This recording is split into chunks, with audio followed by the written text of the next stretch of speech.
Hi, my name is Nolo Cortez, Spanish language interpreter, proprietor of allmainstreaminterpreting.com, and you can find me also as Spanish interpreter nolocortez.com.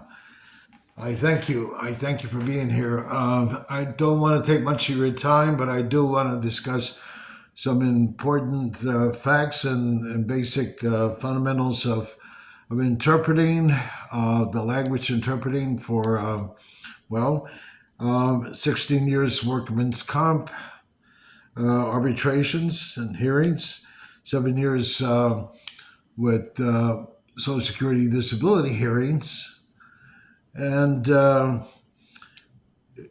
25 years pretty or more of personal injury arbitrations, as well as the formal hearings, court hearings at the circuit courts, whether here in Cook County or in other counties, before judge and jury.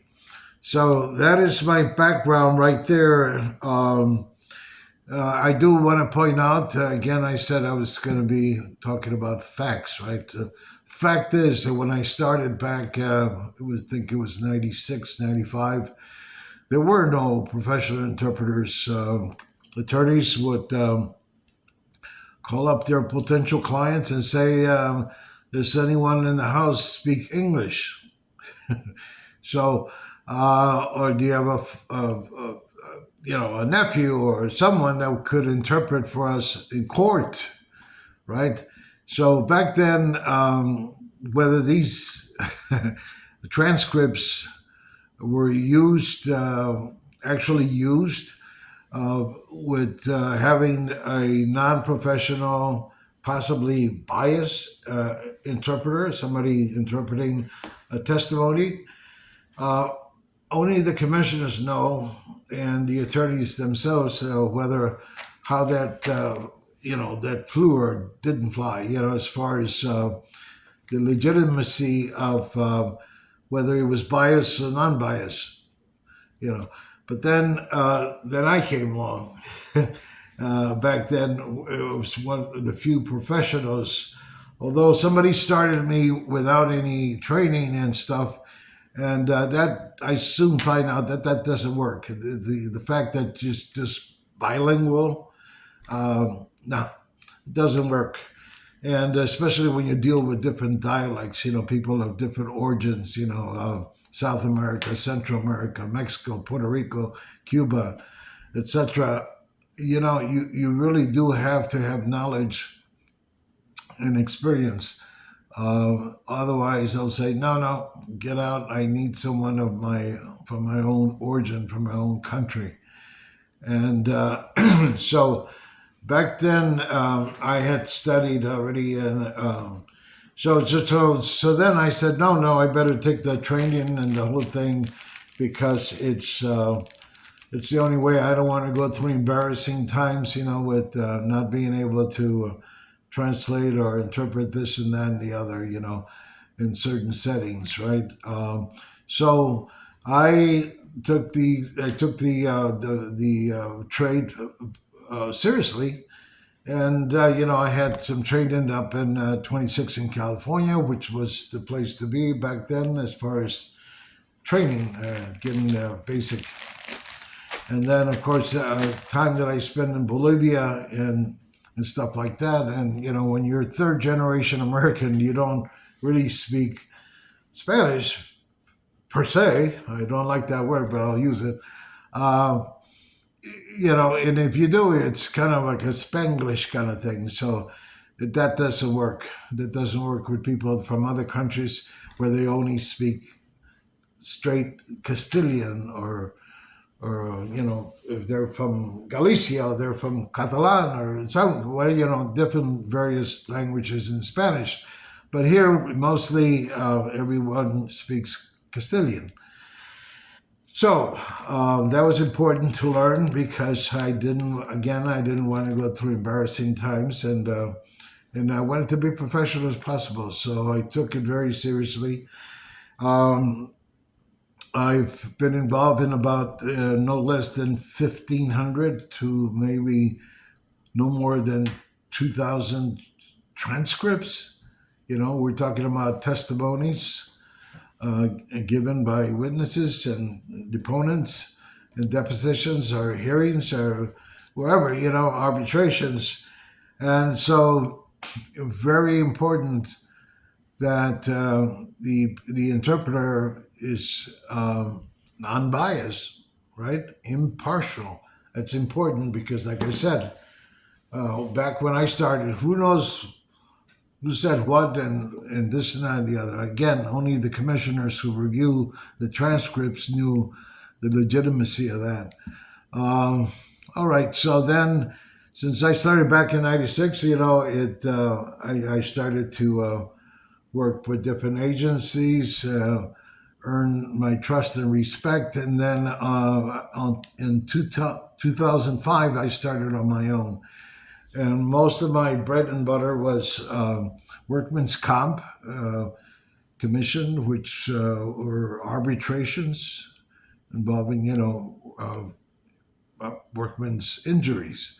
And then I had, Social Security disability hearings, the offices where they held hearings for people that claimed they were disabled, right? So usually there in that setting, there was a doctor that was hired to look at the medical records, and then there was the judge, and then there was one of those, I forget their names, but those are the ones that have all figured out as far as where these people can work if they get rejected disability hearings.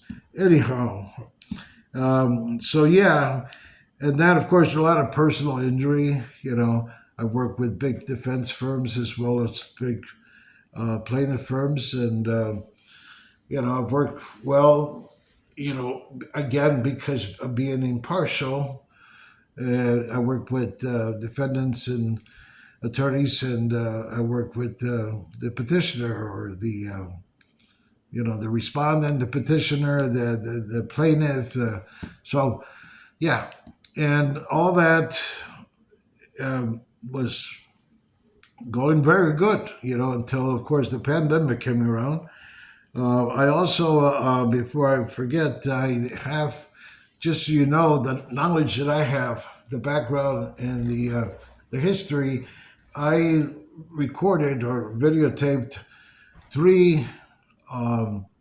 It's called, let's see, in language interpreting not for dummies 101, 102, and 103. So if you take a few minutes to view those and listen to them, you'll see that I am above and beyond my competency. You'll see that I even talk about things that they don't teach in school. Just like attorneys, you're not going to learn everything in school until you get out in the field and get your feet wet, and you might, sink, or you might succeed. I was fortunate to have very reputable, successful attorneys, people that have already proven themselves over and over. And so they know that currently, and it's been going on for maybe a decade now, where there's the field of the attorneys is being flooded by a lot of mediocres and people that really are not that not that reputable. So hey, but that's how it is. The same thing with interpreters. There's out there people that have such heavy accents that, gee, you might as well speak to your client directly because it's hard for the court reporter. That's the other thing too. I've worked with the biggest and the oldest court reporting agencies in the Chicago area, and this is in Cook County, DuPage, and every other county around, say, a 50-mile radius. Actually, I've gone even to, say, Woodstock, and then you got the DeKalb up there. So, but that all comes with it's all part of a day's work, and you have to travel, you travel. So, yeah, the other thing that's very important, very factual, is that back then in 2005, yeah, the internet was already in action, but I never gave in to SEO. A package where they're going to promote me and make me look like something that I'm really not. But that's their magic, and that's why they charge the monies, and that's why they earn the big bucks. Because the psych and hype on the internet. That's not me. That didn't happen with me. With me it was you met one, you meet the other one, and all this word of mouth, and people refer me and recommend that they use my service. Why? Because I've always proven to be courteous, professional. Uh, I learned a lot of things before I came in the field that a lot of men should know or should have learned, including attorneys. And those are laws made not by men, but well, they're for men. Not they weren't made by men, but they were made for men. You get that? So we're talking hermetic laws and principles and this philosophy and thing. All that I learned before any one of you or anyone that knows me is had when they met me, you already learned that you met that person that was completely mature, was going to be honest and direct, and enforce the policies if I have to. Some people can't have a problem keeping their word, or other ones think, it's not that important. So no, everything. Once you make an agreement, you got to stick to that agreement, and otherwise you make things complicated and difficult for both of us. And I don't have the rapport being difficult because I never was. I was, people, when they like you, they respect you, and so, there's nothing, shady going on here, right?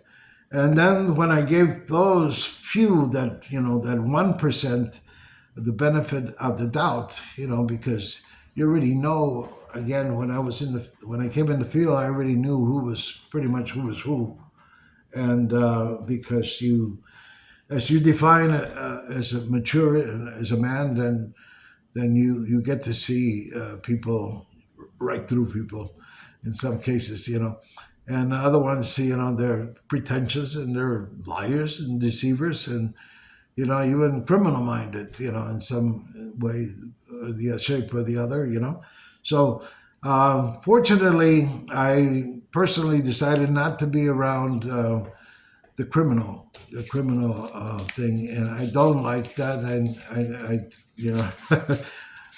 no. And not because I think that I'm better or nothing. No, it's because I've experienced it personally, and I don't want to be in that environment. Period. That's my choice. As an interpreter, you get to choose. As an attorney, you get to choose what field you want to be in. Sometimes you float from personal injury to workman's comp and then family law, and you know it depends. So it's where you want to work and you feel comfortable with, and that was my choice. Stay away from any criminal, all that other stuff about the juvenile delinquents and all that stuff. I didn't want to be part of that, and I made it a point not to. Although I experienced it, yes, I did. Because again, I give things the benefit of the doubt to see how I feel. I don't feel good. I didn't feel good doing certain cases, like say family law. Also, there was, it's almost like no, it's not good. Not for me. It resonates. No. So I don't want to take much of your time. Again, there's you can view my videos. Uh, Language interpreting not for dummies 101, 102, not 103. I'm sure they're still on YouTube somewhere. And again, that just listening to that, you'll know my competency, and that's not to be disputed or discredited by the 1% who are miserable people that are, for some reason or the other, they just can't like you. And, uh, and it doesn't matter. I've learned also, it doesn't matter how much money you have, how successful you could be, still be a miserable, envious person. So, or just a deceiver. It just, it depends on your education. That's just why I did what I was able to do when I entered the field because I was already schooled and trained, okay? And I had practiced and everything else. So, all right. So, in closing, also, I have Noah's Media Entertainment that I want to go back to doing. Uh, Back when I did it, my interpreting services bloomed so much that I didn't have time for the auditions between business hours, between 9 and 5. And so I had to cut them off instead of not showing up or showing up late or something. No, no, no, I couldn't do that. Um, the interpreting had really taken off. So then I had to call it quits with them. And now that I'm semi-retired, I like to be back. So I'm starting something called Noah's Media Entertainment and hope that that's going to grow because I've done narration, I've done voiceover, I've been I've done on camera, I've done just print modeling, a variation of things, and I also sing. But that's another story for some other day. But it's all going to be a conglomeration of these things. And again, I'm always open to interpreting and to meeting someone good, reputable, that is not going to give me a hard time, and I surely won't give you a hard time. I will respect uh, your business as long as you respect mine. How's that? Very good. Thank you so much for listening. You guys take care. A lot of people do know me. For those that know me and I've met, and hello. It's been a while, but yeah. All right, coming back in action here on Noel Cortez, Spanish language interpreter. .com, allmainstreaminterpreting.com. And yeah, check out the videos and for yourself. And I hope to see you sometime soon. And I conveyed what I wanted to convey pretty much. And I thank you for your time. Take care of yourselves. See you sometime.